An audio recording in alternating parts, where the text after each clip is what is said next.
여러분 안녕하십니까? 10월 7일 수요일 뉴스투데이입니다. 2년 전 세상에서 흔적 없이 사라져버렸던 주 이탈리아 북한 대사 대리 조성길 씨가 우리나라에서 1년 넘게 살고 있었던 것으로 확인됐습니다. 대사급이면 최고위 공직자인데요. 김정은 국무위원장이 집권한 후 북한 고위급 인사가 망명한 게 밝혀진 건 처음입니다. 전재용 기자가 보도합니다.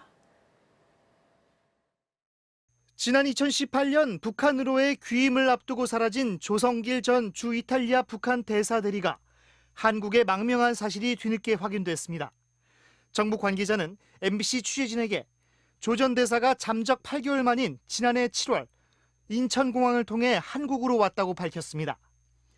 당시 함께 사라진 조 전 대사 대리의 부인 역시 한국행을 택해 함께 들어왔다고 덧붙였습니다. 국회 정보위원회 소속 하태경 의원도 자신의 SNS 계정에 조성길 전 대사는 작년 7월 한국에 입국해서 당국이 보호하고 있는 것으로 파악됐다고 밝혔습니다. 지난해 8월 국정원이 모처에 보호하고 있다고 국회에 보고하면서 제3국 망명설이 돌았지만 이미 국내에 들어와 있었던 겁니다.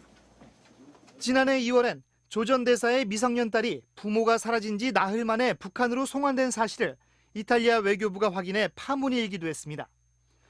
조 전 대사 부부의 입국이 1년 넘게 비밀에 붙여진 건 조 전 대사 부부뿐 아니라 북한으로 송환된 딸의 안위를 고려해서로 알려졌습니다. 북한의 대사급 고위 외교관이 국내로 망명한 건 이번이 처음입니다. 지난 1997년 황장엽 전 노동당 국제비서 이후 20여 년 만에 북한 최고위급 인사가 국내 망명을 택한 겁니다. 특히 2011년 김정은 체제가 들어선 뒤 대사급 고위 외교관의 첫 망명이기도 합니다. 북한의 고위급 외교 인사가 한국 망명을 택했다는 점에서 남북 관계에도 적지 않은 파장이 예상됩니다. MBC 뉴스 전재용입니다. 낙태는 무조건 처벌하는 지금의 낙태죄가 오늘부터 본격적으로 법 개정 절차에 돌입합니다. 임신 14주, 그러니까 임신 3개월 정도까지는 모든 낙태를 허용하고 성폭행이나 경제적인 사정이 있을 때만 임신 24주까지 허용됩니다. 임현주 기자의 보도입니다. 법무부는 오늘 낙태죄와 관련한 형법과 모자보건법 개정안을 입법 예고합니다. 낙태죄 헌법 불합치 결정이 나온 지 1년 6개월 만에 정부가 본격적으로 법을 바꾸는 절차에 착수한 겁니다. 지난해 4월 헌법재판소는 낙태죄가 규정된 지 66년 만에 모든 낙태를 처벌하는 현행법이 헌법에 어긋난다고 결정했습니다. 주문, 형법 제269조 제1항, 제270조 제1항 중 의사에 관한 부분은 모두 헌법에 합치되지 아니한다. 임신 초기의 낙태까지 일률적으로 처벌하는 건 기본권을 지나치게 침해한다는 판단이었습니다. 헌재 재판관들은 생명의 발달 단계에 따라 태아의 생명권보다 여성의 자기 결정권에 더 무게를 둘 수 있다고 판단했습니다. 정부는 이 같은 기준을 반영해 임신 14주까지의 모든 낙태는 처벌하지 않고 이후 24주까지는 성범죄나 사회, 경제적 사유에만 낙태를 허용하는 법률 개정안을 준비 중인 것으로 전해졌습니다.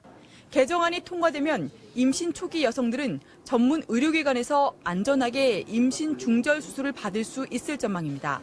하지만 임신 뒤 일정 기간 이후의 낙태에는 처벌 조항이 유지될 전망이어서 낙태죄 전면 폐지를 주장해온 여성단체의 반발 등 법 개정 과정에 진통이 예상됩니다. MBC 뉴스 임현주입니다. 백악관으로 복귀한 트럼프 미국 대통령이 다음 주에 있을 2차 대선 TV 토론을 고대하고 있다며 예정대로 토론에 참여하겠다는 뜻을 밝혔습니다. 한편 백악관에서 코로나19 확진자가 속출하고 있는데요. 이번엔 미국 해안경비대 부사령관이 양성 판정을 받아서 합참의장 등 군 수뇌부들이 줄줄이 자가격리에 들어갔습니다. 워싱턴에서 여은규 특파원입니다. 군병원에 입원한 지 사흘 만에 퇴원해 백악관에서 하룻밤을 보낸 트럼프 대통령은 트위터에 올린 글에서 기분이 아주 좋다고 밝혔습니다. 그러면서 15일 저녁 마이애미에서 열리는 토론을 고대하고 있다고 말했습니다. 코로나19 양성 판정을 받고 아직 치료 중인 상태지만 다음 주로 예정된 민주당 바이든 후보와의 2차 TV 토론에 참여하겠다는 뜻을 밝힌 겁니다. 션 콘니 대통령 주치의는 트럼프 대통령이 퇴원한 뒤 백악관에서 편안한 첫날 밤을 보냈다며 코로나19와 관련한 증상도 나타나지 않았다고 밝혔습니다. 혈압과 맥박, 호흡, 체온 등이 안정적이며 산소 포화도는 정상 범위에 해당하는 95에서 97%라고 말했습니다. 트럼프 대통령은 트위터에 코로나19를 독감과 비교하며 코로나19의 위험성을 과소평가하는 글을 올려 논란이 일고 있습니다. 매년 많은 사람이, 때론 10만 명 이상이 백신에도 불구하고 독감으로 사망한다면서 코로나19가 독감보다 훨씬 덜 치명적이라고 말했습니다. 하지만 트위터 측은 해당 트윗글이 잠재적으로 유해한 정보를 유포하고 있다며 경고문을 붙이고 해당 트윗을 공유할 수 없도록 했습니다. 백악관에서 코로나19 확진자가 속출하는 가운데 이번엔 국방부에서도 확진자가 나왔습니다. 미 국방부에 따르면 찰스 레이 해양경비대 부사령관이 코로나19 양성 판정을 받았고, 이에 따라 지난주 레이 부사령관과 함께 회의에 참석했던 마크 밀리 합참의장과 육해공군 참모 등 일부 고위 장성들이 격리 조치에 들어갔습니다. 국방부는 이들이 코로나19 검사를 받았고 모두 음성 반응을 보였다고 밝혔습니다.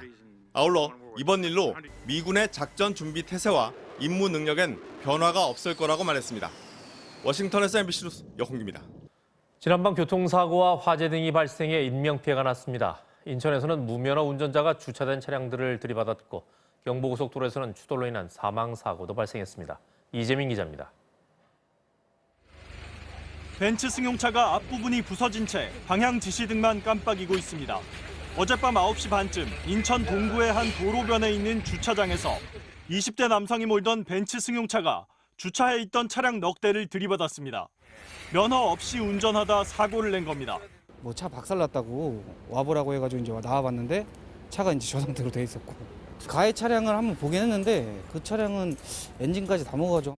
주차장에는 부서진 차량의 잔해가 그대로 남아 있습니다. 사고를 낸 운전자는 신고를 받고 출동한 경찰에게 현장에서 붙잡혔습니다. 경찰은 20대 남성이 친구에게 차를 빌린 뒤 우회전을 하면서 제동장치 대신 가속 페달을 밟아 사고를 낸 걸로 보고 정확한 사고 경위를 조사하고 있습니다. 어젯밤 11시쯤 경북 경산시 경부고속도로 하행선에서 1톤 화물차와 승용차 등 차량 넉 대가 잇따라 추돌했습니다. 이 사고로 화물차 운전자가 숨지고 뒤따라오던 승용차와 SUV 차량에 타고 있던 4명이 부상을 당해 인근 병원에 옮겨졌습니다. 불길이 치솟아 창고 한 동을 모두 태웠습니다. 어제 저녁 6시 반쯤 전남 담양군의 한 화장지 공장 창고에서 불이 났습니다. 화장지 원료인 종이 25톤과 690제곱미터 크기 창고가 전소돼 소방서 추산 1억 8천만 원의 재산 피해가 났습니다. 소방당국은 정확한 화재 원인을 조사하고 있습니다. MBC 뉴스 이재민입니다. 아동 대상 성착취물을 조직적으로 유포한 텔레그램 N번방 사건으로 디지털 성범죄에 대한 처벌이 강화됐습니다. 하지만 코로나19 사태로 아동과 청소년들이 혼자 보내는 시간이 늘어나면서 여전히 비슷한 범죄에 노출되는 사례가 적지 않은 것으로 나타났습니다. 남효정 기자입니다. 지난 3월 초등학교 4학년 여학생이 휴대폰 게임으로 알게 된 남성과 SNS 메시지를 주고받게 됐습니다. 학교 안 가니까 좋지 않냐는 등의 말로 접근한 남성은 이후 얼굴 사진과 치마를 입고 찍은 사진 등을 요구했습니다. 두려움을 느낀 여학생이 거부하자 지금까지 받은 사진이 많다며 학교 게시판에 올리겠다거나 부모님한테 보내겠다고 협박을 했습니다. 부모님의 신고로 잡힌 범인은 중학교 1학년 남학생이었습니다. 지난 5월 초등학교 6학년인 또 다른 여학생은 노예놀이를 하자며 채팅방에서 말을 걸어온 남성 2명에게 피해를 당했습니다. 남성들은 일주일 만에 신체를 노출한 사진들을 받아낸 뒤 사진을 유포하겠다고 협박하면서 더 많은 사진을 요구했습니다. 이번엔 20대 초반의 대학생이 가해자였습니다. 서울시에 따르면 아동 청소년 디지털 성범죄 피해 지원은 올해 초 N번방 사건 이후 74건에서 309건으로 늘었습니다. 코로나19로 원격 수업이 늘어나면서 컴퓨터나 휴대전화를 하며 혼자 시간을 보내는 아이들이 표적이 된 것으로 분석됩니다. 부모님한테 바로 말하기가 사실 어려운 부분들이 많고, 그래서 그루밍이 굉장히 오랫동안 지속이 되고, 그리고 성착취 단계에 이르러서야 요청을 하게 되는. 서울시는 아동 청소년의 디지털 성폭력 피해를 상담하는 익명 채팅방을 운영하고 법적 절차 진행도 돕고 있다며 피해가 있으면 신고해 줄 것을 요청했습니다. MBC 뉴스 남효정입니다.